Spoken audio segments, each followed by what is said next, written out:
Pernah kepikiran nggak program segede pembangunan 3 juta rumah atau makan bergizi gratis itu dananya dari mana? Ternyata jawabannya bukan cuma dari anggaran negara loh. Ada sebuah orkestrasi finansial yang masif banget di baliknya. Dan hari ini kita bakal bedah tuntas cetak birunya. Nah, ini dia pertanyaan intinya. Proyek-proyek yang bersentuhan langsung sama hidup kita semua ini kan nggak bisa jalan tanpa bahan bakar. Pertanyaannya, gimana caranya pemerintah mastiin mesin perbankan nasional kita itu nyalurin bahan bakarnya ke tempat yang tepat sasaran? Oke, ini dia peta jalan kita. Kita bakal mulai dari gambaran besarnya dulu. Terus kita bedah peran tiap pemain kunci. Ada OJK, Bank Indonesia, dan tentu saja pemerintah. Baru setelah itu kita sambungin semua titiknya ke tujuan akhir yang mau dicapai. Yuk kita mulai. Jadi gini, ini bukan kebijakan yang jalan sendiri-sendiri ya. Anggap aja ini kayak strategi 3 penjuru, di mana para raksasa keuangan dan pemerintahan Indonesia itu bikin satu barisan yang solid buat ngegolin agenda nasional.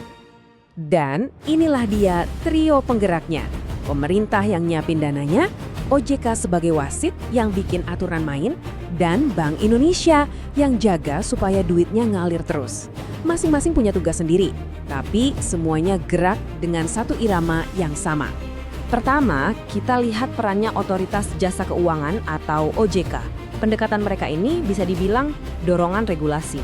Sebuah cara yang halus, tapi punya kekuatan besar buat mengarahkan bank-bank di Indonesia. Senjata utamanya OJK itu namanya Rancangan Bisnis Bank atau disingkat RBB. Gampangnya, ini tuh kayak rapor sekaligus rencana strategis tahunan tiap bank. Nah, OJK sekarang lagi ngutak-atik aturan main soal RBB ini biar arah bisnis bank itu sejalan sama prioritas pemerintah. Cerdik kan? Nah, ini dia. Kutipan dari OJK ini ngejelasin banget filosofi mereka. Jadi, ini bukan paksaan. OJK itu ngedorong, ngasih insentif, tapi keputusan akhir ya tetap harus sesuai sama hitung-hitungan resiko masing-masing bank. Jadi, ini tentang menyelaraskan visi, bukan main paksa.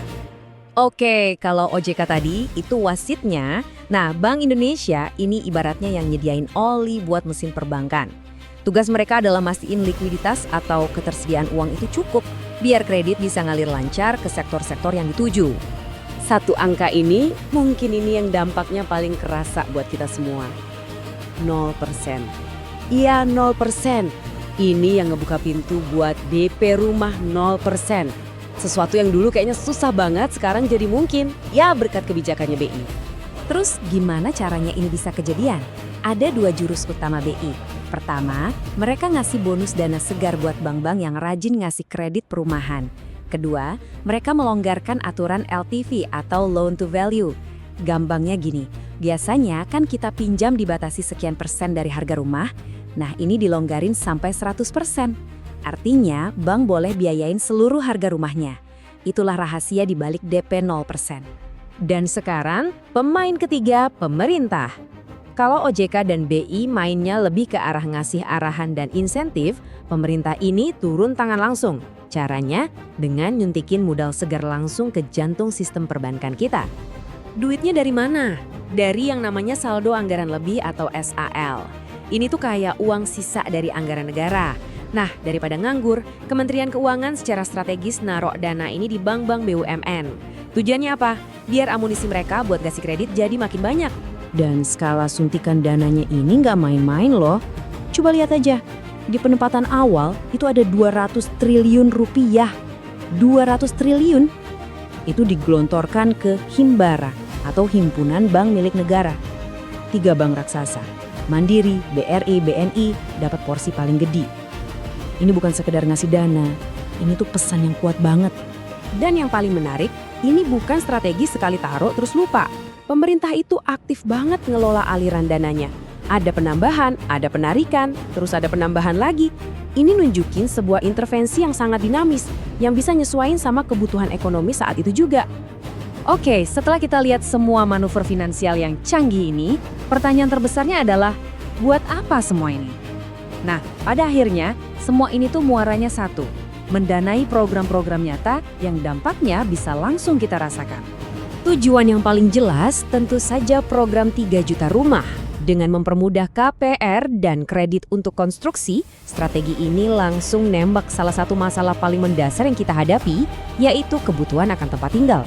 Selanjutnya, inisiatif makan bergizi gratis. Coba bayangin, untuk program sebesar ini, rantai pasoknya dari petani, produsen, sampai distributor harus jalan terus tanpa henti. Nah, disitulah kredit perbankan jadi krusial banget buat mastiin setiap mata rantai ini punya modal kerja yang cukup. Dan ini bukan cuma soal proyek-proyek mercusuar aja loh. Strategi ini juga dirancang biar efeknya netes ke bawah, sampai ke akar rumput dengan memberdayakan ekonomi lokal lewat pembiayaan untuk koperasi Desa Merah Putih di seluruh penjuru negeri. Jadi, itulah dia orkestrasi finansial raksasa yang lagi berjalan. Pemerintah, OJK, dan BI bergerak dalam satu harmoni. Tapi ini ninggalin kita dengan satu pertanyaan besar. Saat tujuan negara yang mulia ini disandarkan di pundak perbankan, gimana caranya kita memastikan pundak itu nggak patah?